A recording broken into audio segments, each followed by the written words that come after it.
नमस्कार।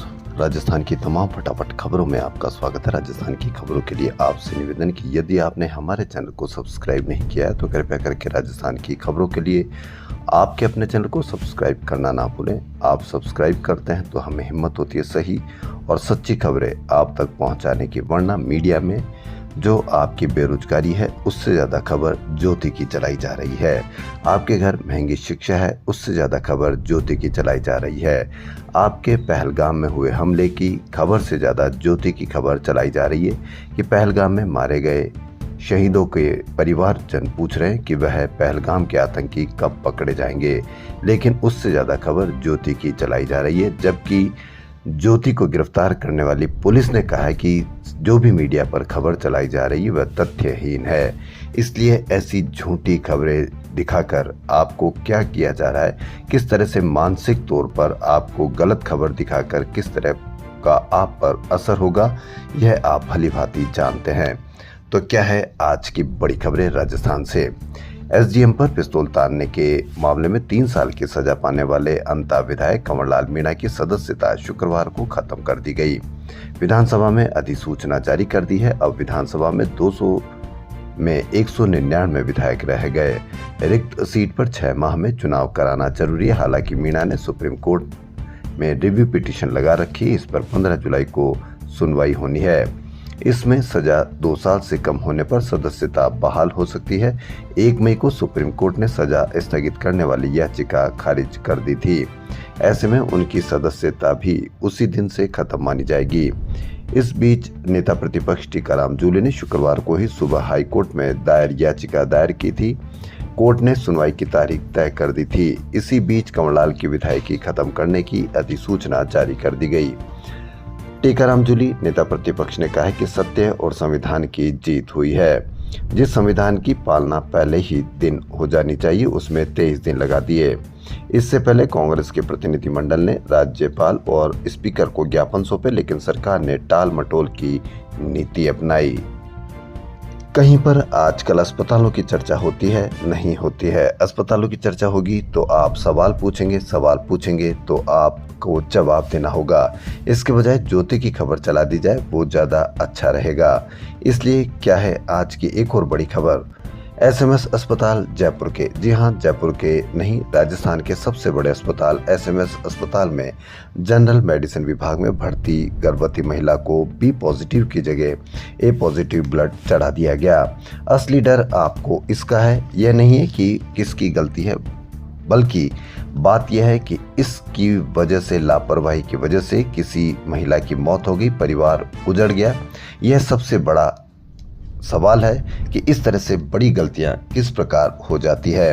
अगर चाक चौबंद रहे, अस्पतालों की खबर चलती रहे तो अस्पतालों में इस तरह की लापरवाही बरतने पर एक तरह से लगाम लगेगी और उन पर एक नज़र रहेगी कि हम अस्पतालों की भी चर्चा मीडिया पर चलती रहती है। लेकिन मीडिया पर अब अस्पतालों की चर्चा नहीं है, मीडिया पर किसकी चर्चा है यह आप भलीभांति समझने लग गए हैं। उसका असर ये रहा कि टीआरपी में कमी आई है। तो क्या है ये अस्पताल की बड़ी खबर। मरीज की ब्लड कम की वजह से बी पॉजिटिव की जगह ए पॉजिटिव ब्लड चढ़ा दिया गया। मरीज की उसी समय स्थिति खराब हो गई और बाद में मौत हो गई। अब मामले में हर बार की तरह जांच करने और फिर कार्रवाई की बात कही जा रही है। पिछले 1 साल में यह तीसरी बार है जब मरीज को गलत ब्लड चढ़ाया गया है। फरवरी 2024 में भी ऐसी ही लापरवाही से बांदीकुई के युवक की जान जा चुकी है। मामले के अनुसार टोंक की 23 साल की नीलू को 12 मई को अस्पताल में भर्ती कराया गया था। गंभीर हालत में उसे इमरजेंसी लाया गया और वहां से मेडिसिन वार्ड में भर्ती किया गया। नीलू गर्भवती थी और टीबी से जुड़ी परेशानी के चलते अस्पताल लाया गया था। महिला आईसीयू की जरूरत थी। आप जानते हैं कि बड़े अस्पतालों में, सरकारी अस्पतालों में आईसीयू की जरूरत होने पर बेड खाली नहीं मिलते हैं। बेड खाली कब मिलते हैं, जब या तो किसी वीआईपी का फोन जाए या किस प्रकार बेड मिलते हैं, यह आप भलीभांति जानते हैं। बेड खाली नहीं होने पर उसे वार्ड में ही भर्ती किया गया और ऑक्सीजन सपोर्ट पर रखा गया। 15 मई को उसे वेंटिलेटर पर लिया गया। नीलू 5 माह की प्रेग्नेंट थी और जांच के दौरान पता चला कि गर्भ में बच्चे की हार्ट रेट नहीं आ रही।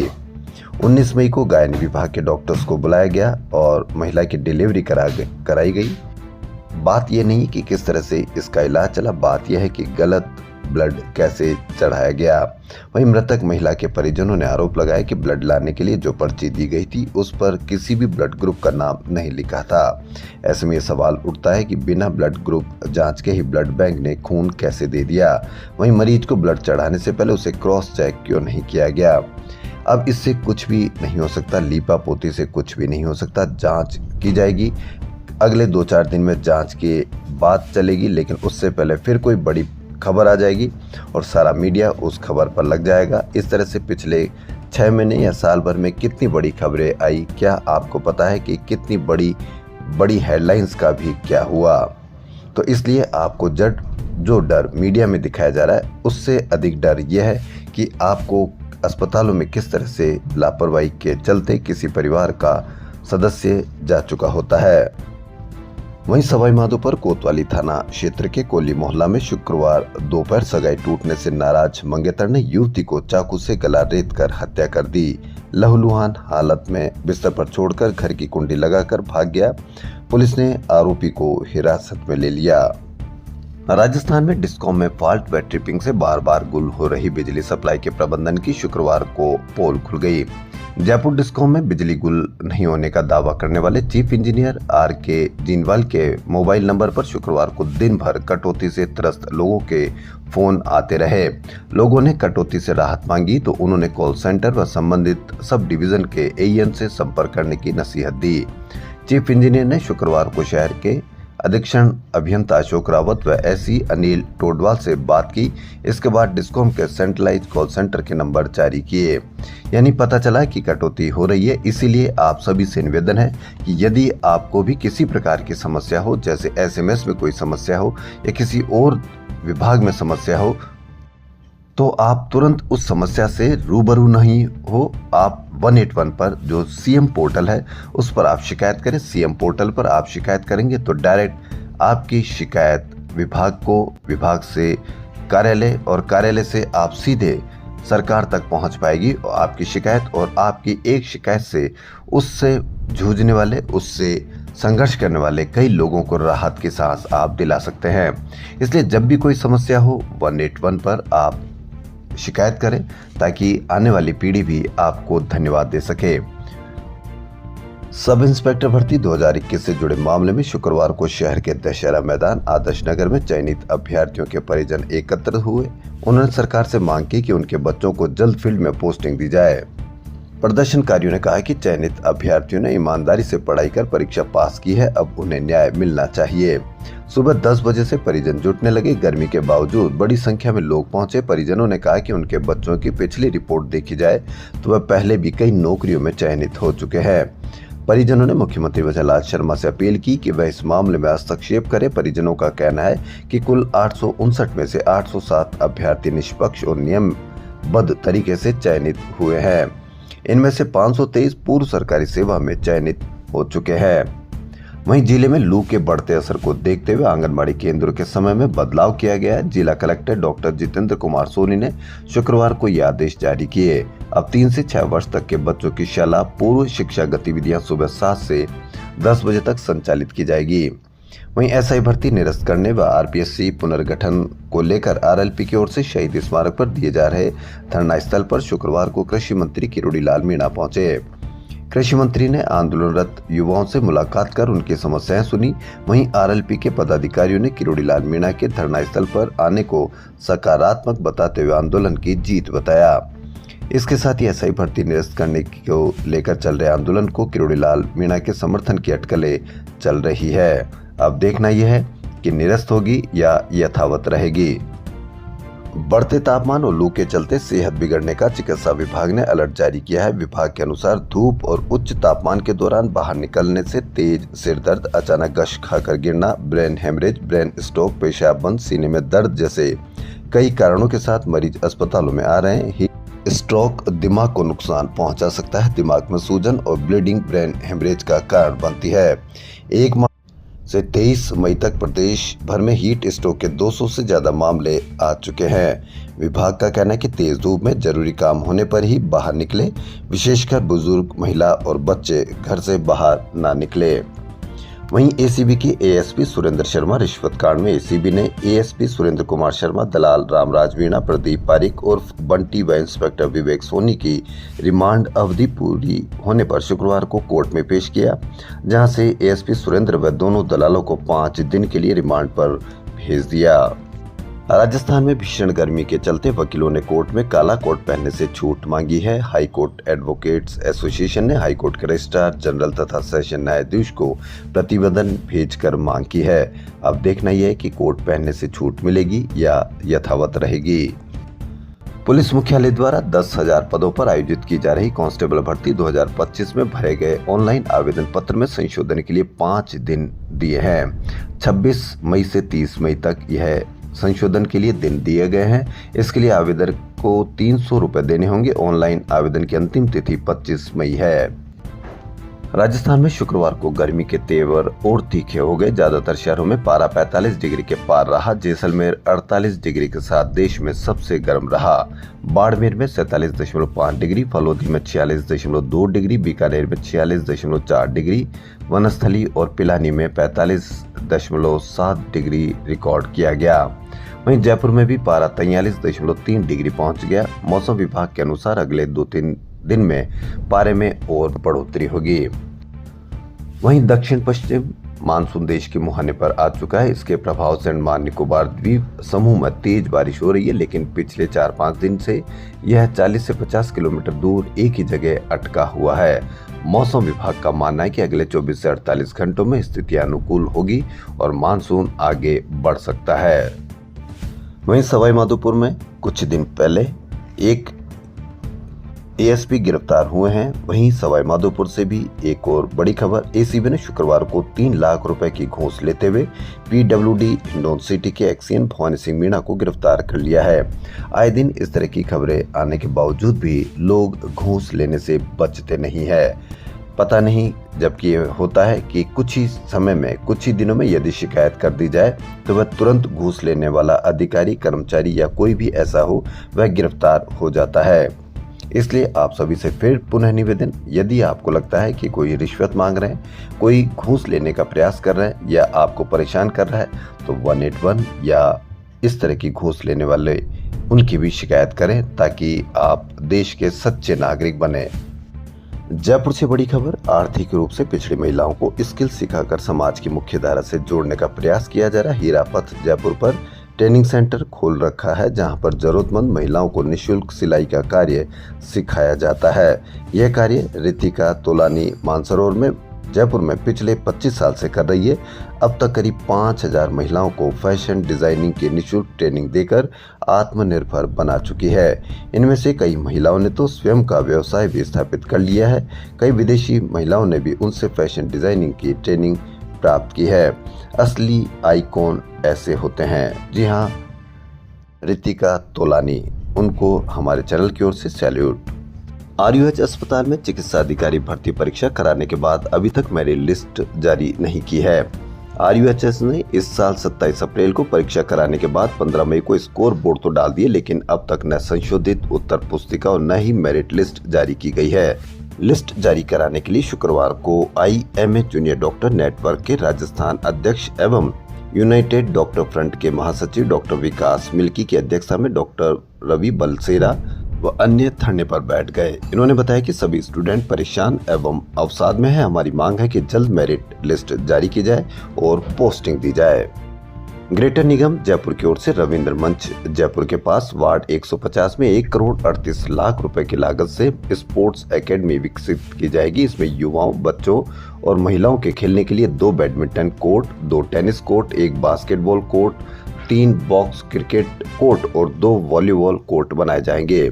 साथ ही अन्य खेल सुविधा भी होगी। खेल को बढ़ावा देने के लिए ग्रेटर निगम मेयर सौम्या गुर्जर का ये बड़ा कदम है। राजस्थान में बिना सुरक्षा व उपकरण मैनुअल तरीके से सीवरेज चैम्बर की सफाई के चलते सफाई कर्मचारियों की मौत के मामले में हाई कोर्ट की खंडपीठ ने स्वायत्त शासन सचिव, सामाजिक न्याय एवं अधिकारिता सचिव और राजस्थान सफाई कर्मचारी आयोग से जवाब देने के लिए कहा है। जस्टिस इंद्रजीत सिंह व जस्टिस आनंद शर्मा की खंडपीठ ने ये आदेश स्नेहांश फाउंडेशन की PIL पर दिया। भास्कर की एक और बड़ी खबर, 15 साल बाद मेट्रो के सेकंड फेज की डीपीआर आखिरकार फाइनल हो गई। सरकार ने 12,260 करोड़ रुपए का बजट भी स्वीकृत कर दिया। इसके बावजूद भी मेट्रो के सेकंड फेज का काम शुरू होने में 1 साल लग जाएगा, क्योंकि काम शुरू करने से पहले जयपुर मेट्रो के अधिकारियों को केंद्र सरकार से फाइनेंस और डीपीआर पर स्वीकृति लेनी होगी। ऐसे में डीपीआर और फाइनेंस मंजूरी में 5 महीने लग सकते हैं। यहाँ से मंजूरी मिलने के बाद टेंडर प्रक्रिया में 6 महीने का समय लगेगा। इस प्रक्रिया में 11 महीने का समय लग जाएगा, यानी मेट्रो का काम 2026 में मार्च तक शुरू हो सकेगा। यह मार्च तक जब शुरू हो सकेगा कि जब कोई रोड़ा इसमें नहीं हो, यानी कोई भी इसमें कमी नहीं हो। इस दौरान सरकार का कार्यकाल मात्र 2.5 साल का हो जाएगा। इसके बाद सरकार के पास 2.5 साल का कार्यकाल रहेगा। ऐसे में माना जा रहा है कि बीजेपी सरकार के इस कार्यकाल में मेट्रो के सेकंड फेज पर मेट्रो का संचालन नहीं हो पाएगा। दिसंबर 2028 में बनने वाली सरकार ही मेट्रो के सेकंड फेज को हरी झंडी दिखा पाएगी। एसओजी ने बीकानेर शिक्षा विभाग से प्राप्त रिपोर्ट के आधार पर 4 अलग अलग मुकदमे दर्ज कर 65 कर्मचारियों के खिलाफ जांच शुरू कर दी है। पिछले 5 साल में नियुक्त इन कर्मचारियों को बीकानेर शिक्षा विभाग ने अपनी रिपोर्ट में संदिग्ध माना। इनके फर्जी दस्तावेज, पेपर लीक और अन्य गड़बड़ियों से चयन होने की आशंका है। अंता से विधायक कंवरलाल मीणा की विधानसभा सदस्यता रद्द करने के फैसले पर पीसीसी चीफ गोविंद सिंह डोटासरा और पूर्व मुख्यमंत्री अशोक गहलोत ने भाजपा पर हमला बोला। गहलोत ने कहा कि कंवरलाल मीणा की सदस्यता तो उसी दिन समाप्त कर देनी चाहिए थी जिस दिन उन्हें सजा सुनाई गई। अब नियम साफ है तो फिर स्पीकर ने फैसला लेने में 23 दिन क्यों लगा दिए। भाजपा सरकार के दबाव में काम कर रही है, यह फैसला भी उसी का परिणाम है। वहीं बागीदोरा विधायक जयकृष्ण पटेल के 20 लाख रुपए रिश्वत लेने के आरोप में गिरफ्तारी के 20 दिन बाद भारत आदिवासी पार्टी सामने आई और अपना पक्ष रखा। पत्रकार वार्ता में बीजेपी सांसद राजकुमार रोत ने एफआईआर के आधार पर कार्रवाई और भाजपा की इसमें पृष्ठभूमि को लेकर कई सवाल उठाए। सांसद ने एसीबी की कार्रवाई को आदिवासी बाहुल्य क्षेत्र में बीजेपी के प्रभाव को खत्म करने के लिए बागीदोरा विधायक को षड्यंत्र पूर्वक फंसाने का प्रयास बताया। उन्होंने कहा कि बागीदोरा में उपचुनाव पर जनता ने हमारे विधायक को 51,000 वोटों से जीत दिलाई। जिस दिन से रिजल्ट आया है उसी दिन से विरोधियों ने कहा था कि 1 साल भी निकलने नहीं देंगे और उपचुनाव कराएंगे। इसके लिए षड्यंत्र किया गया है। केंद्रीय कार्मिक एवं प्रशिक्षण विभाग ने सिविल सेवा परीक्षा 2024 के लिए राज्यवार एवं श्रेणीवार रिक्तियों का अंतिम विवरण जारी कर दिया है। राजस्थान को 6 आईएससी मिलेंगे, 2023 से 6 व 2022 से 2 कम। जी हां, 2024 की रिक्तियों का राज्यवार श्रेणीवार वितरण किया गया। 5वें एवं 6ठे वेतनमान के अंतर्गत राज्य कर्मचारियों एवं पेंशनरों के महंगाई भत्ते में 1 जनवरी 2025 से क्रमशः 11 व 6% की वृद्धि के निर्णय पर उप मुख्यमंत्री दिया कुमारी ने वित्त विभाग के प्रस्ताव का अनुमोदन कर दिया। कई विभागों में ठेके पर काम कर रहे कर्मचारियों ने सरकार से उनके खिलाफ किए जा रहे शोषण से मुक्ति की गुहार लगाई। राज्य कर्मचारी संयुक्त महासंघ एकीकृत के प्रदेश अध्यक्ष गजेंद्र सिंह राठौड़ के नेतृत्व में ऐसे कर्मचारियों के प्रतिनिधिमंडल ने सरकार का ध्यान आकृष्ट किया है। देश में लगातार बढ़ रहे साइबर क्राइम से कई बार पीड़ित महिलाएं और बच्चे अवसाद में चले जाते हैं। ऐसे में जयपुर पुलिस ने पीड़ितों की सुनवाई और काउंसलिंग के लिए कमिश्नरेट में साइबर सपोर्ट सेंटर शुरू कर रही है। इसमें साइबर क्राइम के एक्सपर्ट पुलिसकर्मी और एनजीओ पदाधिकारी काउंसलिंग के लिए बैठेंगे, जो पहले पीड़ित की कहानी सुनेंगे और उसके बाद कार्रवाई के लिए फाइल साइबर सेल में भेजेंगे। पुलिस कमिश्नर बीजू जॉर्ज जोसेफ ने बताया कि cyber support centre Responsible Netism NGO के सहयोग से शुरू किया जा रहा है। इसका उद्घाटन आज डीजीपी यूआर साहू करेंगे। जोसेफ ने बताया कि पीड़िताएं कई बार थानों में खुलकर अपनी बात नहीं बता पाती है। इसका नतीजा है कि वह धीरे धीरे अवसाद में चली जाती है। इनके लिए ये कारगर होगा। इसके लिए एडिशनल डीसीपी रानू शर्मा ने करीब 1 माह तक अलग अलग शहरों में किए जा रहे कार्य पर रिसर्च किया। उसकी फाइनल रिपोर्ट के आधार पर यहाँ शुरू किया जा रहा है। वहीं पुलिस कमिश्नर बीजू जॉर्ज जोसेफ ने शुक्रवार को झोटवाड़ा थाने में जनसुनवाई की। शाम 5 बजे से रात 8 बजे तक उन्होंने 88 मामले सुने, जिनमें से 65 का मौके पर ही निस्तारण करने के आदेश दिए। महकमे में 2023-24 और 2024-25 की डीपीसी में पदोन्नत हुए 329 जिला शिक्षा अधिकारियों के पोस्टिंग से पहले ही 130 डीडी डीईओ सहित 2 जीडी के ट्रांसफर कर दिए गए। 130 शिक्षा अधिकारियों की सूची में 123 जिला शिक्षा अधिकारी शामिल है। भारत पाकिस्तान अंतर्राष्ट्रीय सीमा पर एक बार फिर तस्करी की साजिश नाकाम हुई। कैलाश और शेरपुरा पोस्ट के बीच जीरो लाइन और तारबंदी के मध्य भारतीय सीमा में गिरे एक ड्रोन और उससे जुड़े पीले पैकेट में करीब 1.668 किलो हेरोइन बरामद हुई। इसकी अंतर्राष्ट्रीय बाजार में कीमत लगभग 7 करोड़ रुपए आंकी गई है। रावतभाटा में Rajasthan atomic power station unit 2 शुक्रवार को तड़के 1:56 पर 142 दिन बाद दोबारा ग्रिड से सफलतापूर्वक जोड़ा गया। इस परमाणु बिजली घर इकाई से 200 मेगावाट बिजली का उत्पादन किया जा रहा है। ये कार्य 2 साल में एक बार होने वाले बाय एनुअल शटडाउन के सफल समापन के बाद किया गया। देश की सबसे पुरानी परमाणु बिजली घर की दूसरी इकाई में 142 दिन बाद फिर से उत्पादन शुरू हुआ। मेरा इंस्पिरेशन मैं खुद ही हूँ। बीते 3-4 साल से मैं मॉडलिंग की फील्ड में हूँ। फिनाले के दौरान जूरी की ओर से भारत पाक तनाव पर पूछा गया सवाल कुछ ज्यादा टफ रहा, लेकिन उसका जवाब सबको पसंद आया। मैंने कहा कि सरहद की रक्षा हमारे वीर जवान कर रहे हैं, जिनमें महिलाएं भी शामिल है। देश की सुरक्षा सबसे पहले है, लेकिन ऐसे मामले बिना जंग के ही खत्म हो जाए तो बेहतर है। ये कहना है मिसेज राजस्थान की विनर निधि शर्मा का। गौरतलब है कि निधि जयपुर के वैशाली नगर जयपुर में रहती है। जयपुर से MBA की डिग्री हासिल की है। परिवार में पति और 3 बच्चे हैं। अब आगे मॉडलिंग में ही कैरियर बनाना चाहती है। इससे पहले जगमगाती रोशनी के बीच डिजाइनर परिधानों में फाइनलिस्ट मॉडल्स ने परफॉर्म किया। अवसर था बिरला ऑडिटोरियम में हुए ब्यूटी पेजेंट मिसेज राजस्थान के ग्रैंड फिनाले का। फ्यूजन ग्रुप और ग्रैंड सफारी के सहयोग से हुए इस आयोजन में प्रदेश भर से खूबसूरत चेहरों ने मॉडलिंग पैशन को फाइनल टच देते हुए मंच पर प्रस्तुत किया। इस मंच पर 735 प्रतिभागियों को चुनौती देकर टॉप 18 ने अपने सपनों को पंख दिए। जयपुर की मनोहर जोशी ने भारत सरकार की प्रतिष्ठित यंग आर्टिस्ट फेलोशिप योजना में अपनी जगह बनाई। केंद्रीय संस्कृति मंत्रालय की ओर से वर्ष 2022-23 की जारी सूची में उनका नाम शामिल किया गया है। कथक नृत्य में राजस्थान को एकमात्र सीट मिली है। युवा व उभरते कलाकारों को 2 वर्ष तक शोध कार्य और विशेष प्रशिक्षण के लिए ये छात्रवृत्ति दी जाती है। गैलरी में लगा प्रत्येक चित्र रंगों और ब्रश से लिखी गई एक कहानी कहता प्रतीत हो रहा था। मौका था छलाना स्थित ललित कला अकादमी में शुरू हुई अंतर्राष्ट्रीय कला प्रदर्शनी फ्लेम बोइंग 2 का 3 दिवसीय इस एग्जीबिशन का उद्घाटन मुख्य अतिथि ज्योति विद्यापीठ वुमन यूनिवर्सिटी के पूर्व निदेशक प्रबोध कुमार गोविल ने किया। प्रदर्शनी में देश विदेश के 75 कलाकारों की 120 कलाकृतियां प्रदर्शित की गई है। दुनिया भर में महिलाओं को एक समान चुनौतियों का सामना करना पड़ता है। यदि महिलाएं एकजुट होकर एक स्वर और एक भाषा में आवाज उठाए तो कोई भी ताकत उन्हें किसी भी क्षेत्र में अपना लक्ष्य हासिल करने से नहीं रोक सकती। किसी भी चीज को अचीव करने के लिए एक ही आवाज में बोलेंगे तो काम जल्द होगा। यूनिवर्स भी आपको सुनेगा। ये सच है। महिलाओं को खुद को बेहतर साबित करना पड़ता है। जब वे आगे बढ़ेगी तो लोग उन्हें पीछे खींचेंगे। मैंने अपने फादर से टाइम मैनेजमेंट सीखा। ये बात राजस्थान की उप मुख्यमंत्री दिया कुमारी ने शुक्रवार को जयपुर में आयोजित IWUN Rajasthan women leadership summit 2025 के 6ठे संस्करण के दौरान सेलिब्रेटिंग ट्रांसफॉर्मेटिव लीडरशिप थीम पर हुए सत्र में कही। आज सवाई मानसिंह स्टेडियम में पंजाब किंग्स और दिल्ली कैपिटल्स के बीच IPL 18 का मैच खेला जाएगा। मैच से पहले 6:30 बजे से 6:50 बजे तक जाने माने भारतीय गायक, संगीतकार और गीतकार राजस्थान के कुटले खान एंड ग्रुप की परफॉर्मेंस होगी। इसके लिए साउथ पवेलियन की तरफ स्टेज बनाया जाएगा। शुक्रवार को इस ग्रुप ने स्टेडियम में दोपहर और शाम को रिहर्सल भी की। जी हां, आज मैच है, लेकिन वह पंजाब किंग्स और दिल्ली कैपिटल्स के बीच खेला जा रहा है। राजस्थान की खबरों में फिलहाल इतना ही। यदि आपको राजस्थान की खबरें पसंद आ रही तो आपके अपने चैनल को सब्सक्राइब करना ना भूलें। धन्यवाद।